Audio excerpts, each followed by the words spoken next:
Meus amigos e minhas amigas, tudo bem com vocês? Espero que sim.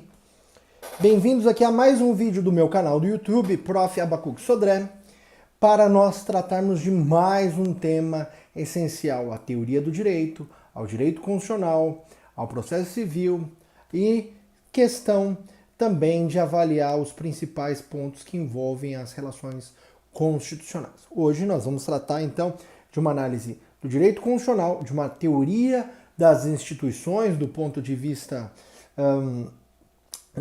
da teoria do direito, da teoria política, e vamos trabalhar a questão do dia a dia. Pois bem, qual é o tema de hoje? O tema de hoje é o Ministério Público. Pois bem, o que é o Ministério Público? As pessoas se perguntam, então o Ministério Público é aquele que faz a acusação no processo penal, aquele que representa a acusação, representa a sociedade frente ao acusado, a pessoa que é o suspeito de realizar determinada atividade criminosa. Pois bem, não, mas a função do Ministério Público não está somente atrelada à questão da acusação. Historicamente, ali desde a Idade Média, a questão do procurador do rei, um atrelamento entre poder executivo e Ministério Público, ocorre em vários países, inclusive ainda hoje, por exemplo, nos Estados Unidos, o Ministério Público é um órgão ligado ao poder executivo. Aqui no Brasil, nós temos uma questão diferente. A Constituição de 5 de outubro de 1988, ela trouxe uma questão importantíssima sobre o Ministério Público. Qual que é essa questão importante? Diz respeito à sua função institucional. O Ministério Público não é um quarto poder, ele não é um poder do Estado, até porque não está previsto ali no artigo 2º da Constituição Federal. Então ele não é um poder, o Estado é composto por 3 poderes em regra, poder executivo, legislativo e judiciário, que possuem funções típicas e atípicas. Tem até um vídeo aqui no canal a esse respeito, mas ele possui uma independência e autonomia, capaz de fazer com que o Ministério Público seja, então, o guardião da ordem jurídica, ele seja aquele órgão, aquela instituição que pertence ao Estado, mas fiscaliza o próprio Estado. Lembra, o próprio aspecto da origem do Estado de Direito remete à limitação do poder. Todas as vezes que há uma concentração de poder e um abuso, é preciso que haja uma resposta do próprio Estado para a limitação desse poder. E quem pode fiscalizar?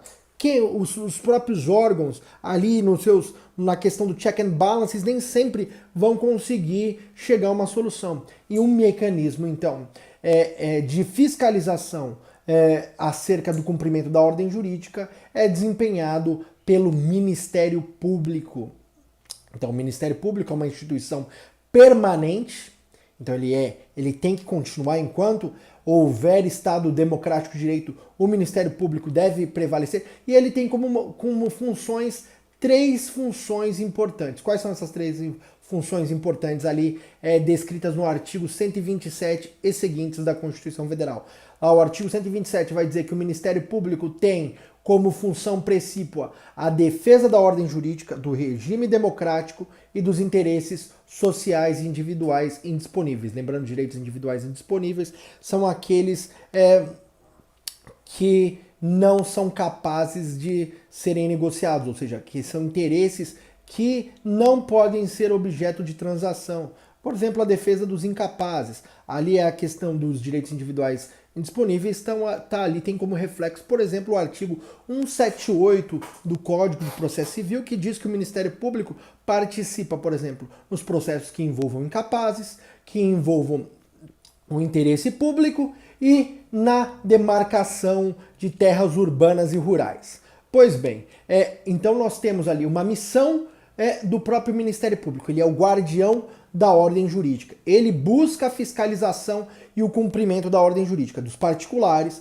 como também do Estado. É um órgão do Estado, mas que representa a sociedade na fiscalização e no cumprimento do direito. Essa questão, essa missão que está prevista lá no artigo 127 caput da Constituição Federal, também foi reproduzida pela Lei 8.625, no seu artigo 1º, A Lei 8.625 de 1993 é a Lei Orgânica Nacional do Ministério Público, é uma lei que disciplina a questão do funcionamento da instituição. Pois bem, então o Ministério Público ele é um órgão do Estado que tem uma missão institucional de defesa da ordem jurídica, realiza a persecução penal e atua na defesa dos interesses sociais e individuais indisponíveis.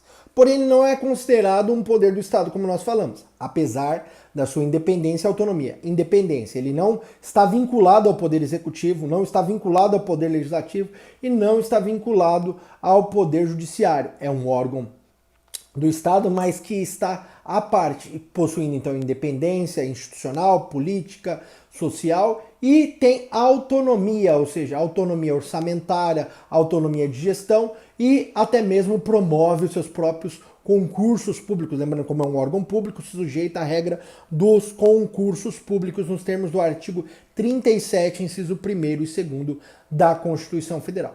Então ele é um órgão permanente, ele deve permanecer. E ele é um órgão fundamental também para o desempenho da justiça.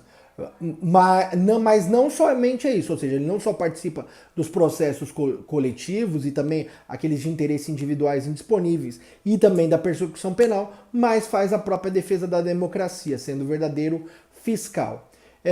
Como nós falamos, a questão da previsão da atuação institucional do Ministério Público está previsto no artigo 127 a 130A da Constituição Federal. Nós não vamos falar aqui do Conselho Nacional do Ministério Público, eu recomendo que você faça a leitura. Nós vamos nos focar exclusivamente nas funções institucionais do Ministério Público. Então, a primeira pergunta, se ele é um órgão público, tem uma função principal, qual é a sua forma de expressão, sua manifestação, sua materialidade? Então, a própria Constituição vai estabelecer ali no artigo 127 que o Ministério Público ele é regido por três princípios. Quais são os três princípios que o Ministério Público ele é regido? O artigo 127 e 128 da Constituição Federal. Ele é regido pelos princípios da unidade, da indivisibilidade e da independência funcional. Então, unidade, indivisibilidade, independência funcional. UII. Se você quiser fazer o acrônimo UII. UII. Unidade, indivisibilidade, independência funcional. O que significa? Unidade significa que o órgão é sempre visto como um todo, ou seja, apesar das suas diversas funções e especializações, na distribuição das suas competências internas, ele é visto como um órgão todo. Se fala do Ministério Público, não se fala especificamente daquele promotor ou daquele procurador de justiça, mas se trata especificamente do órgão do Ministério Público. Então, ele é um órgão indivisível, apesar de ter ali as suas competências internas. Lembrando, ali desde Durkheim, nós temos ali a questão da solidariedade orgânica na sociedade. Ou seja, existe uma especialização. Cada parte da sociedade realiza uma função específica. Dentro do processo da cadeia de produção, eu não tenho mais aquele artesão que faz o processo de ponta a ponta, o sapateiro que tinha vaquinha, cortava o couro, estendia o couro, cortava, desenhava, fazia a sola, fazia tudo. Não, existe um processo de fabricação que é sedimentado. A mesma coisa acontece com o Estado. Os órgãos do Estado são especializados. Então, existe o Ministério Público que atua na área criminal, o Ministério Público que atua na área dos direitos difusos e coletivos, e mesmo no âmbito criminal existem aqueles que atuam nos casos de homicídio, dos crimes contra a vida, outros atuam em determinados outros tipos de crime. Temos ali uma série de especialização, porque visa o quê? O aprimoramento e a eficiência. Lembra que, como órgão do Estado, ele se submete ao princípio da eficiência prevista ali no artigo 37 caput. Lembra? Legalidade, impessoalidade, moralidade, publicidade e eficiência. Então, eficiência significa a racionalização dos recursos. Recursos materiais, humanos e financeiros. Toda instituição tem que fazer essa gestão. Isso pressupõe o quê? A própria autonomia. Então, a unidade pressupõe que o órgão é visto como um todo. A indivisibilidade. Os seus membros representam a instituição como um todo. Por isso, cada membro pode substituir o outro, por se tratar de uma visão institucional. Apesar da questão lá do promotor natural, se dizia, existe um promotor natural. Não ofende o promotor natural a substituição, porque um promotor pode pegar licença, pode alterar de comarca, pode ser promovido. Então, os membros podem se substituir entre si. Então, daí a indivisibilidade e independência funcional. Quer dizer que existe uma autonomia de atuação e não havendo a vinculação a qualquer poder, aquilo que nós falamos.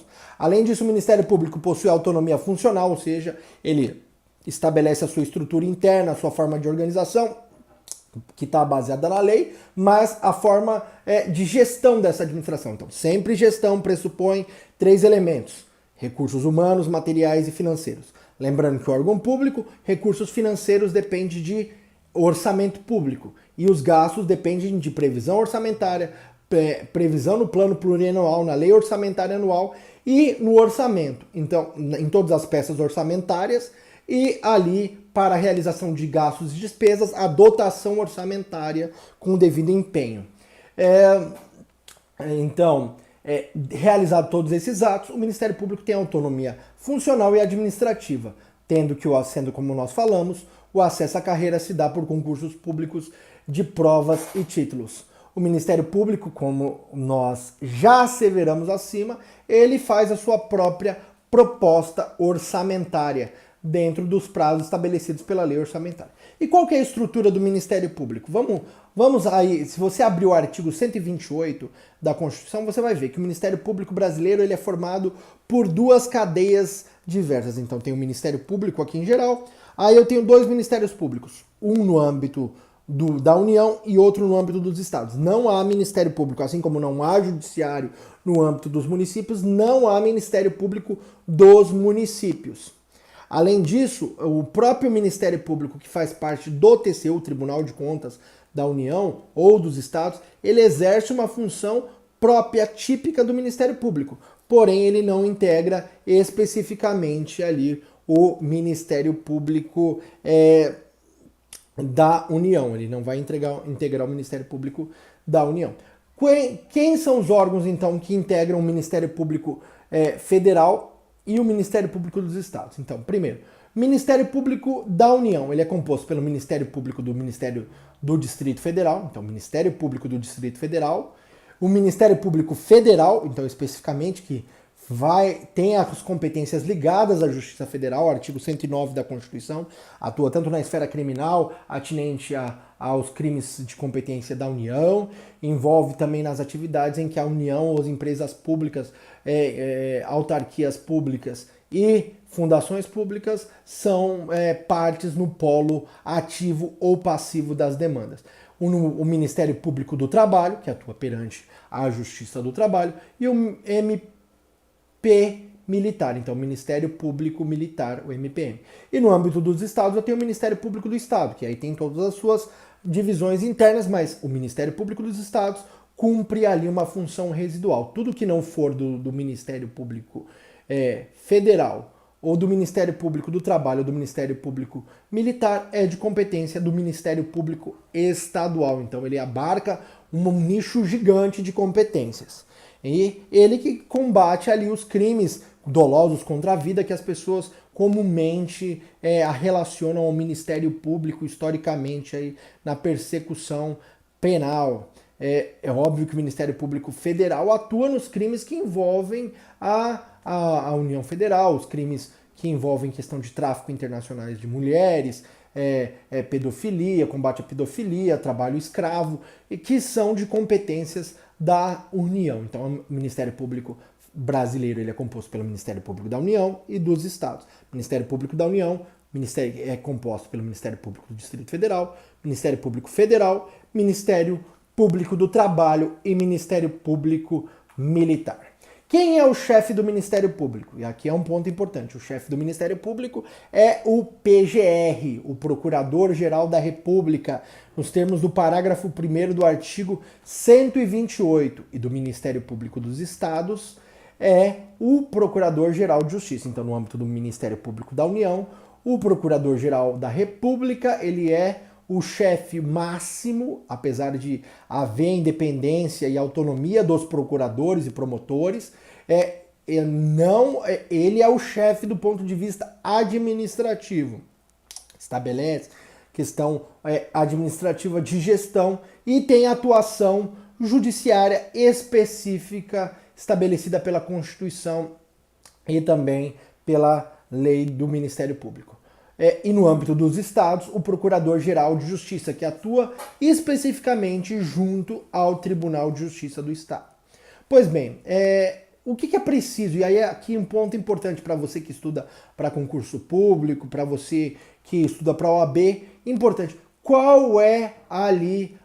Quais são os requisitos para que uma pessoa possa ser Procurador-Geral da República? Então, vamos analisar esse ponto específico lá no artigo 128. Então, o que uma pessoa precisa para ser Procurador-Geral da República? Então, primeiro, precisa ter mais de 35 anos de idade. Então, menos de 35 não é possível. Ser membro da carreira do Ministério Público da União e ser nomeado pelo Presidente da República e aprovado pela maioria absoluta do Senado. Então, assim como ocorre, por exemplo, a indicação do Poder Executivo para o Poder Judiciário, ocorre também a indicação do Executivo para o cargo de Procurador-Geral da República, que então é um brasileiro, provavelmente que tem algum tipo de reputação ilibada e com um notável saber jurídico aqui, que é um requisito ali implícito, mas não está previsto no próprio texto da Constituição. Diz lá, um brasileiro com 35 anos de idade que seja membro da carreira do Ministério Público da União, ou seja, tem que ser procurador federal. Então, procurador federal ou membro do Ministério Público do Distrito Federal, ou do procurador do Ministério Público do Trabalho ou do Ministério Público Militar. E ele é indicado pelo Presidente da República e aprovado pelo Senado Federal. Normalmente os procuradores fazem uma eleição entre eles, mas essa eleição não é vinculativa ao Presidente da República. É o que aconteceu, por exemplo, com o nosso Procurador-Geral da República, Augusto Aras. Ele não foi ali o mais votado, mas ele foi o escolhido pelo Presidente da República. Pois bem, é uma questão também, uma decisão política, de discricionariedade política. A sua destituição, assim como a sua nomeação, ela se dá por iniciativa do Presidente da República. E aqui um ponto do check and balances, ou seja, dos freios e contrapesos. Ela é demitida ad nutum? Não. Por quê? Porque não há uma ligação direta entre Ministério Público e Poder Executivo. O Poder Executivo pode pedir a destituição do Procurador-Geral da República. Porém, essa destituição depende da maioria absoluta dos membros do Senado Federal. Senado Federal. Onde está previsto isso, professor? Artigo 128, parágrafo 2º da Constituição. Então, o presidente indica e depende da aprovação da maioria absoluta do Senado. Para destituir o chefe do Ministério Público da União, o presidente pode pedir a sua destituição, mas também depende de maioria absoluta, ou seja, a maioria ali dos senadores. Lembrando que se nós temos 81 senadores, em decorrência dos 27 entes federativos, sendo que cada um tem 3, precisaremos ali no mínimo de 42,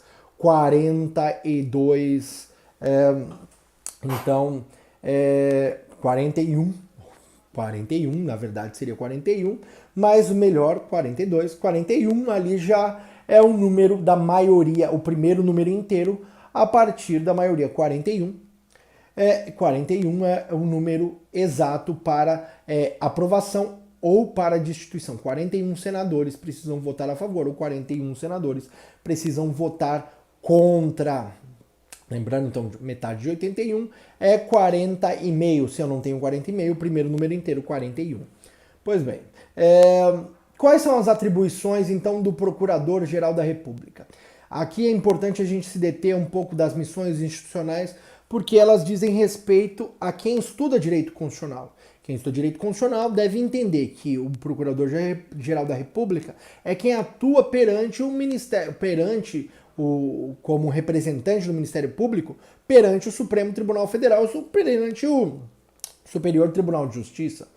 Pois bem, em regra, e principalmente perante o Supremo Tribunal Federal. Pois bem, dito isto, qual é então quais são as atribuições constitucionais do PGR? Então, o Procurador-Geral da República ele pode propor as ações do controle concentrado de constitucionalidade, sendo um legitimado universal, isto é, não precisa demonstrar pertinência temática, porque lembra, no artigo 127, caput, o Ministério Público tem como função principal a defesa da ordem jurídica. Ele é um legitimado universal. Ele tem interesse na ordem jurídica de forma global, ou seja, na eficácia global da ordem jurídica. Uma vez violada, ele pode ingressar com qualquer uma das ações do controle concentrado de constitucionalidade. Artigo 103, inciso 6º da Constituição Federal. Então, artigo 103, inciso 6º, o Procurador-Geral da República pode propor qualquer das ações do controle concentrado. Lembra? Controle concentrado. Ação direta de constitucionalidade por ação, por omissão. A ação declaratória de constitucionalidade e a arguição de descumprimento de preceito fundamental. Fundamentos. Artigo 102, inciso 1, a linha A e parágrafo 1º do mesmo dispositivo constitucional, além das leis 9868 de 99 e da lei 9882 de 99. Então, são as leis do controle concentrado de constitucionalidade no âmbito nacional. Lembrando que o Procurador-Geral de Justiça também normalmente consegue apresentar a representação de inconstitucionalidade perante o Tribunal de Justiça, se houver previsão na Constituição do Estado, artigo 125, parágrafo 2º da Constituição. Atuar nos processos de competência do Supremo Tribunal Federal. Onde está essa previsão, professor? Parágrafo 1º do artigo 103 da Constituição Federal. Solicitar perante o Superior Tribunal de Justiça também um incidente de deslocamento de competência para a Justiça Federal no caso de grave violação dos direitos humanos, nos termos do parágrafo 5º do artigo 109. Então, todas as vezes que houver ali uma violação, uma grave violação de direitos humanos, passou-se um tempo, não houve ali exatamente um funcionamento das instituições locais para a investigação e apuração daquela violação, o Ministério Público, na pessoa do Procurador-Geral da República, pode solicitar ao Superior Tribunal de Justiça o deslocamento de competência para a Justiça Federal. Pois bem, além disso, qual é a outra competência institucional prevista no texto da Constituição Federal de 88 do Ministério Público na pessoa do Procurador-Geral da República? Promover a representação interventiva. Então, o chefe do Ministério Público pode promover a representação interventiva. Previsão artigo 36, inciso 3º da Constituição Federal, regulada pela Lei 12.562 de 2011. Então, lembra, o Ministério Público propõe perante o Supremo Tribunal Federal a representação interventiva, quando ocorre ali a violação dos princípios sensíveis da Constituição Federal, ou ainda quando o Estado deixa de cumprir a legislação federal. Então, se nega cumprimento à legislação federal ou ainda viola os princípios sensíveis lá no artigo 34, inciso 7º da Constituição Federal. Que mais que a gente pode falar? Então, são essas 4 básicas principais em atribuições do Procurador-Geral da República. Além disso, o Procurador-Geral da República, ele é o chefe do Ministério Público e ele representa, então, ali perante o Supremo Tribunal Federal, nos processos, ele atua não apenas como ator, que pode propor, então, o sujeito ativo dos processos, mas também nos processos que se movem perante o Supremo Tribunal Federal, ali, como eu estava falando, no segunda possibilidade, ele atua como fiscal, ele também é chamado a fazer pareceres nesses processos quando não atua como parte. Além disso, a gente pode destacar o seguinte: o Ministério Público, quais são as garantias? Então, se ele não é um órgão ligado ao Poder Executivo, nem ao Legislativo, nem ao Judiciário, quais são as garantias? A Constituição, ela garante, então, ali as 3 garantias que são extensivas do Poder Judiciário, que é a vitalicidade, inamovibilidade e irredutibilidade de subsídios. Então, primeiro, vitalicidade. Depois de 2 anos de efetivo trabalho, o membro do Ministério Público não pode ser dispensado, salvo decisão transitado em julgado. Além disso, inamovibilidade, ele não pode ser retirado da sua comarca, salvo por motivo de interesse público ou por promoção. Irredutibilidade de subsídios, ele recebe subsídio único e ele não pode ser reduzido seus subsídios como mecanismo institucional de garantia ali do próprio direito. Pois bem, e se nós analisarmos o artigo, então, 129 da Constituição Federal, o que é importante a gente ter em mente? Eu gostaria de destacar com vocês aqui os principais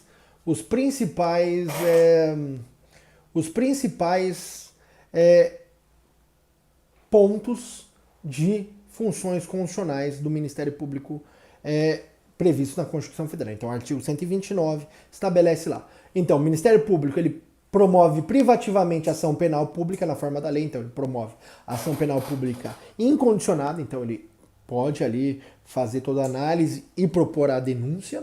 Ele pode fazer também a ação penal pública condicionada à representação da vítima, então após a representação ele tem a titularidade para a propositura da ação penal privada, pública condicionada.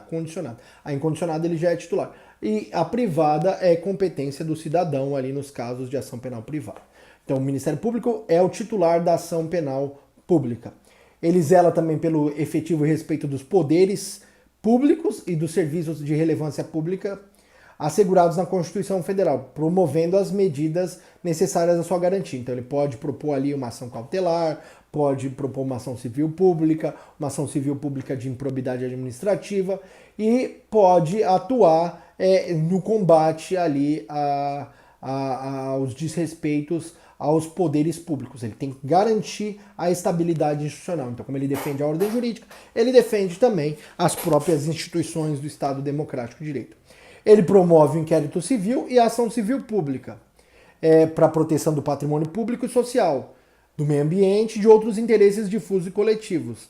Então, o Ministério Público tem a titularidade princípio, é óbvio ali que a lei da ação civil pública ela vai trazer ali vários outros legitimados, mas o Ministério Público ele pode promover um inquérito civil, então fazer a apuração dos atos faltosos ou irregulares, ilegais, e utilizar do meio do remédio constitucional da ação civil pública. Inclusive, o inciso 3º, que é a primeira previsão, é um remédio constitucional não previsto no artigo 5º, que visa ali a defesa dos interesses difusos, coletivos, individuais, homogêneos, e que tem como objetivo a proteção do meio ambiente, patrimônio histórico, cultural, paisagístico, questões que envolvam a questão da concorrência, da livre concorrência, e direito do consumidor, meio ambiente, e é importantíssimo para ali a garantia da estabilidade institucional e o respeito dos direitos. Também ele promove a ação de inconstitucionalidade, como nós já falamos, ali por meio do Procurador-Geral da República, artigo 103, inciso 6º, e a representação para fins de intervenção. Nós falamos também, artigo 36, artigo 36, inciso 3º da Constituição Federal. Ele defende também judicialmente os interesses das populações indígenas, então ele serve como ali custos indígenas, então, ou seja, custos nativos, que é aquele que defende os interesses da população histórica nativa, ameríndia, né, aqui do nosso território. Ele pode também expedir notificações, procedimentos administrativos de sua competência, requisitando informações e documentos para instruí-los na forma da lei. Lembra que ele é um órgão público, como órgão público, se baseia na estrita legalidade, exerce o controle externo da atividade policial, então ele faz a fiscalização, não somente dos 3 poderes, mas também da própria atividade policial na forma da lei. E ele pode requisitar diligências investigatórias, a instauração do inquérito policial, indicando os fundamentos jurídicos e sua manifestação processual. Ele exerce outras funções que forem conferidas desde que compatível com a sua finalidade institucional. Vedada a representação judicial e a consultoria de entidades públicas, ou seja, o Ministério Público não é procurador do Estado. O procurador do Estado, a Procuradoria-Geral dos Estados representa os órgãos públicos no âmbito do Estado, a Procuradoria do Município representa o município, a AGU representa os órgãos públicos da União e no âmbito da Fazenda, a Procuradoria-Geral da Fazenda Nacional. Que mais? Funções legais, aquilo que nós já vimos, apesar de estar previsto a previsão ali no artigo 129, inciso 3º da Constituição, a previsão do inquérito civil, de forma específica a lei da ação civil pública, a lei 7.347 de 85, no parágrafo 6º do artigo 5º, então, parágrafo 6º do artigo 5º da lei 7.347 de 85, traz a possibilidade de um Ministério Público instar a parte para que, apurando a situação, não tenha que fazer uma judicialização daquele ato. Ele pode propor ali um termo de ajuste de conduta. Muitas vezes a realidade nem sempre se adequa às regras legais e os princípios constitucionais. Então, para que o Ministério Público garanta ali que o cumprimento da ordem jurídica, pode propor um termo de ajuste de conduta, vulgarmente conhecido como TAC. Então, é importante porque ele serve já como título executivo. Se uma vez descumprido o TAC, o Ministério Público pode entrar com a execução específica do TAC, seja das obrigações de fazer, seja das obrigações de dar. A ação penal pública incondicionada e condicionada, como nós falamos, artigo 24 do CPP, promovendo a peça da denúncia. Então, a ação é ação penal pública incondicionada e incondicionada. Mas a peça, o nome em iuris da peça é a denúncia. Nos processos cíveis, aquilo que nós falamos, o artigo 178, ele vai intervir como fiscal da ordem jurídica nos casos em que envolvam interesses públicos ou social, interesse de incapaz e litígios coletivos pela posse de terras rurais e urbanas. Então, toda vez que houver demarcação de terras urbanas e rurais, no âmbito de dissídios coletivos, ele vai intervir. Nos processos dos remédios constitucionais, então, você pode pegar um mandado de segurança, está lá previsto no artigo 12 da Lei 12.016 de 2009, no habeas data no artigo 12 da Lei 9.507 de 97, no habeas corpus, quando ele não for o impetrante, nos termos do artigo 653 do CPP, no artigo 7º da Lei 4.717, então o artigo 7º da Lei 7.717 de 65, ele vai dar parecer nos termos da lei, então da lei que rege, a Lei 4.717 de 65, rege a ação popular, e ele vai inclusive substituir, quando a lide for abandonada e nenhum outro cidadão se habilitar, artigo 9º da Lei 4.717 de 65, atuar na ação civil pública como titular. Na lei da ação civil pública, ele é um dos titulares princípios, conforme nós vimos lá no artigo 129, inciso 3º da Constituição, e a previsão legal está no artigo 5º, parágrafo 1º da Lei 7.347 de 85. No mandado de injunção também não poderia haver diferença, aqui artigo 7º da Lei 13.300 de 2016. E no âmbito da reclamação constitucional, como eu tenho um entendimento que a reclamação constitucional é um remédio constitucional, artigo 991 do CPC. Nos recursos que envolverem também as matérias do artigo 178, ele vai atuar, como no ROC, no RE, no RESP, o Ministério Público vai ser ouvido. O que é importante a gente também trazer aqui para vocês que estudam para concurso público e em geral? O Ministério Público, o STF, ele então já decidiu alguns pontos acerca do Ministério Público. E aí eu gostaria de trazer aqui para vocês, por exemplo, a petição 4863. Então, aqui o que diz a ementa da petição 4863, de relatoria do ministro Marco Aurélio Melo? Diz assim: tratando-se de divergência interna entre órgãos do Ministério Público, instituição que a Carta da República subordina aos princípios institucionais da unidade e da indivisibilidade, artigo 127, parágrafo 1º, cumpre ao próprio Ministério Público identificar e afirmar as atribuições investigativas de cada um dos seus órgãos em face do caso concreto, devendo prevalecer à luz do princípio federativo a manifestação do Procurador-Geral da República. Aqui, então, o STF entende que o Ministério Público, se houver divergência entre os órgãos internos, quem decide em última instância é o Procurador-Geral da República. O Ministério Público também tem ali, o STF já decidiu no termo da reclamação 9327, então reclamação 9327. O STF reconheceu a legitimidade ativa do Ministério Público Estadual para ajuizar a reclamação no Supremo Tribunal Federal, sem que se exija a ratificação da inicial. Então, o Ministério Público Estadual pode ajuizar reclamação no Supremo Tribunal Federal, independentemente de ratificação da inicial pelo PGR. Aqui também a questão do promotor natural no HC 92885, então HC 92885, o STF, por meio da relatoria da ministra Carmen Lúcia, fixou o seguinte entendimento: nenhuma afronta ao princípio do promotor natural há no pedido de arquivamento dos atos do inquérito policial por um promotor de justiça e na oferta de denúncia por outro indicado pelo Procurador-Geral de Justiça após o juízo local ter considerado improcedente o pedido de arquivamento. Então, lembra, o Ministério Público pede o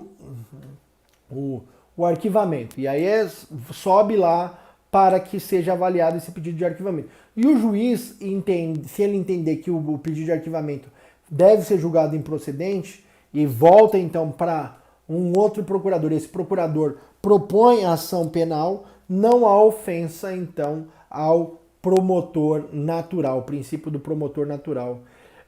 E o último ponto que eu gostaria de destacar foi o RE 593727. 593727. Então, recurso extraordinário 593.727. O STF fixou entendimento ali da lavra da relatoria do ministro Celso de Mello, que foi quem fez o voto final, prevalecendo o entendimento que o Ministério Público tem legitimidade para fazer investigação criminal, independentemente da apuração pela autoridade policial. Então, o Ministério Público não precisa instar a autoridade policial, podendo ele mesmo realizar os atos investigatórios. Gostaria até de ressaltar aqui o que consta da ementa. O Ministério Público dispõe de competência para promover por autoridade própria e por prazo razoável investigações de natureza penal, desde que respeitados os direitos e garantias que assistem a qualquer indiciado ou qualquer pessoa sob investigação do Estado, observado sempre por seus agentes as hipóteses de reserva constitucional de jurisdição e também as prerrogativas profissionais que se acham investido em nosso país, sem prejuízo da possibilidade sempre presente no Estado Democrático de Direito do permanente controle jurisdicional dos atos necessariamente documentados. Aqui também tem a menção à súmula vinculante número 14, que o procurador, o advogado do réu pode ter acesso aos autos da investigação praticados pelos membros da sua instituição. Então, o Ministério Público tem legitimidade para investigar. O Ministério Público, então, é uma instituição permanente, qualificado não como um poder do Estado, mas como uma instituição fundamental ao desempenho da justiça. Ele é um órgão que visa a fiscalização e a garantia da ordem jurídica. Esse é o papel constitucional e legal do Ministério Público. Se você gostou desse vídeo, eu recomendo que você deixe aqui o seu joinha, deixe o seu comentário, que nós responderemos com brevidade ou faremos aí, vamos dar um like no seu comentário. E se você ainda não se inscreveu no canal, eu recomendo que você se inscreva no canal. Eu recomendo então a leitura dos artigos 127 a 130A da Constituição Federal, bem como a Lei 8.625 de 1993. Então, Lei 8.625 de 1993, que é a Lei Orgânica Nacional do Ministério Público. Meus amigos e minhas amigas, então quero desejar bons estudos para vocês. Até o nosso próximo encontro. Um forte abraço.